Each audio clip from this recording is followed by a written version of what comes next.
აჩაღება სახელმწიფო ბანკსმა ბევრი ეკონომისტისგან ინტერვიუში გამიგია, რომ ეს ძალიან საშიში პრეცედენტია სახელმწიფო ბანკის არსებობა, იმიტომ რომ ეს ხო არ არის მიბრუნება კომუნისტური საწყისებისა, თქვა, სადაც არ უნდა იყოს, არავითარ შემთხვევაში სახელმწიფო არ უნდა ფლობდეს მნიშვნელოვან ობიექტებს, ხო, თქვა აქ და მის ფლობელობაში ეს არ უნდა იყოს. ამას რას პასუხობთ? სამწუხაროდ აი ამ ადამიანებს როგორც ჩანს არ სარგებლობენ Google-ით არ სარგებლობენ ახლა ხელოვნური ინტელექტით. კითხეთ, ასეთ რაღაცებს თუ ლაპარაკობთ აი ამ დოგმებით, ხომ, ამ საოცარი ლიბერალური დოგმები რო არის, რომელიც რაღაც გადაიქცა იმათ რაღაც რელიგიად გადაიქცათ, ხომ? თუ ტოტალიტარულ სექტას დაემგვანენ მართლა ეს ლიბერალური ეკონომიკური მიდგომებით და ეკონომიკის მიმდევრებიდან. ჩადაგუგლეთ ვის რა ეკუთვნის სახელმწიფო რა რეგულაციებს ახორციელებს, როგორ აკეთებს.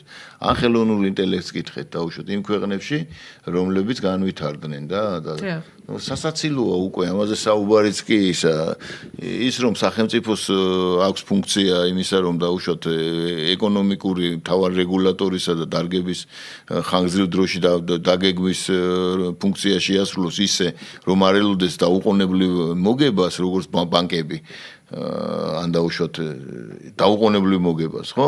ეს ელემენტარულია, სტრატეგიული დაგეგმვა თუ არა გაქვს რა, სად განვითარდები, რას განვითარდები, პირად ცხოვრებას ვერ დაგეგმავ და სახელმწიფო როგორ იქნება წარმატებული ასეთ შემთხვევაში. ნუ ვინ ამბობს ამას? რა ვიცი, აი ბევრი ადამიანისგან გამიგია მე პირადად, რომ ეს არის საშიში პრეცედენტი, მალე სახელმწიფო სხვა რამეებსაც კი მოიწევს. აი ეს მოგირჩეო ელემენტები არიან, სრული სერიოზულობით მიმტკიცებდნენ მე მაგალითად ერთხელ, რომ აი არაფერში რეგულაციები არ უნდა იყოსო და მაგალითად მეუთხარი აი მაგალითად აი მანქანას რომ მომლეთის ბიჯექით, აი მანქანას შედგება 5000 დეტალისგან, ხო, სიტყვაზე თუ რამდენისგან, ხო? თითოეული დეტალის სერტიფიკაცია ხომ უნდა გააკეთეს იმისთვის რომ აეწყოს ეს მანქანა. იაროს უსაფრთხო. ვინ უნდა გააკეთოს ეს სერტიფიკაცია მე ვთქვი და თვითონ უნდა გააკეთოს ადამიანმა. არა სპეციალისტა, მე ჟურნალისტი იადანები. ამაზე აი აქ არიან. ეს ნუ ახლა ამაზე აღარ ვილაპარაკებ. ამაზე აღარ ვილაპარაკებ. ეკონომიკის დოქტორებიც ამბობენ.